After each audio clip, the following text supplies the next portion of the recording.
How are you doing keeping the spark alive? Or have you had troubles with this in the past? In order to have a long-term relationship, you need to know what it takes to do the and then some. I am Jacqueline, founder and creator of Discover Love Matches, and I love coaching singles and having a better and more successful life because as a matchmaker, I work with clients at all stages of their love journey and I'm coaching them each step of the way. And the great part is that I work with men and I work with women. So I'm able to give a very mutual perspective. There's the female perspective and there's the masculine and male perspective. And it's really important to be aware of what it takes to keep the spark going and understand that maybe in a past relationship it didn't work for you, but that doesn't mean you're not capable of being in a long-term loving relationship. What it matters is that you have to nurture it, you have to take care of it.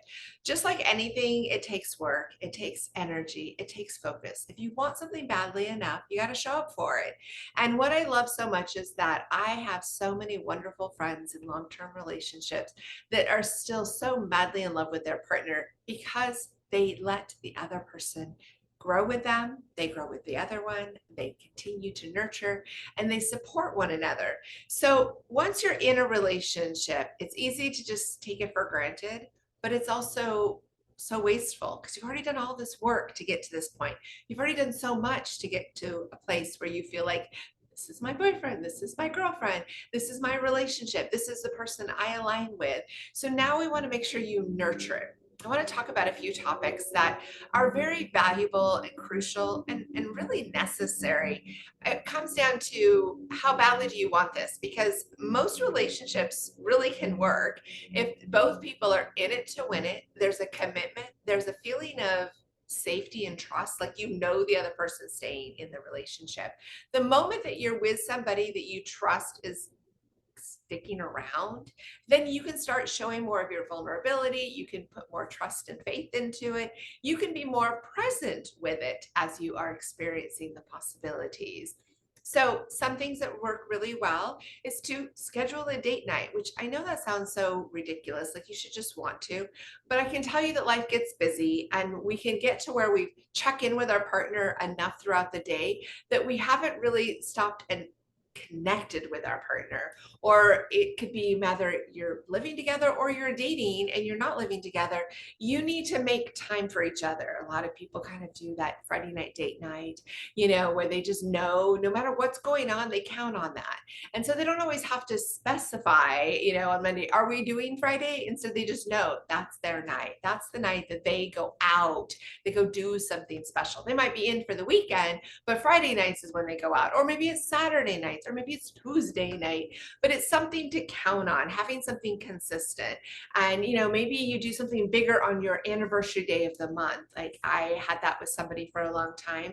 And it was really nice that no matter how busy we were, everything stopped on that day of the month that was our special day, because we knew that if we didn't do it, we might get busy, and before we knew it, another month went by before it was a special night out.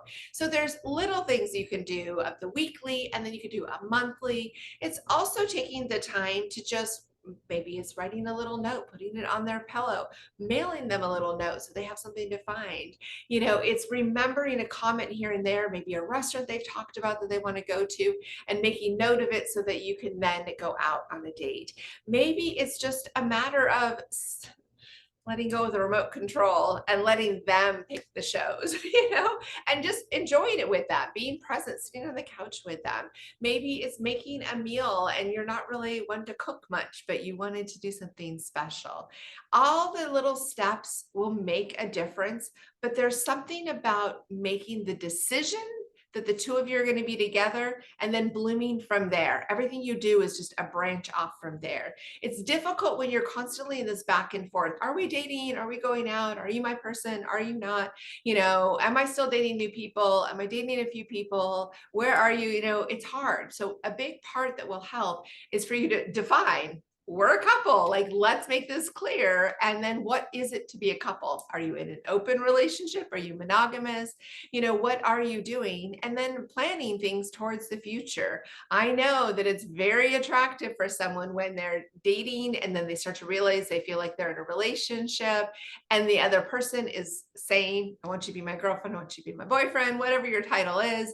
And then they're making plans, or maybe in a month from now, maybe something we're going to do during the summer, a few months from now, whatever it is, that is special because that's saying to the other person, I want to spend time with you and I see you in my future. I see us doing these things together. Or I've been wanting to do this. Now I have the right person to do this with. That is sexy. That is inviting. That is positive.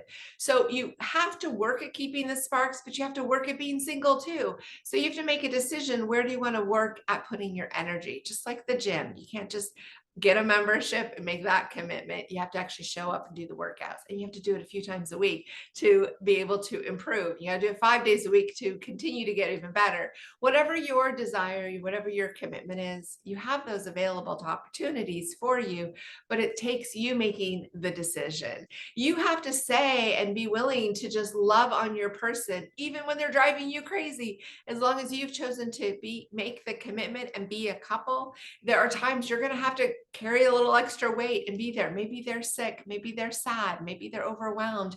And that's where you need to show up. And that keeps the spark alive, because when you are sad and you are overwhelmed and you are sick, they're going to show up because they're going to know what it felt like when you did it for them.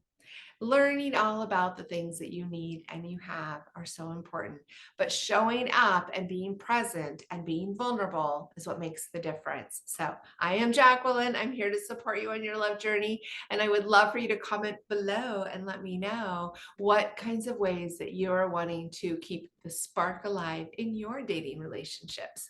All right. I look forward to talking with you again soon.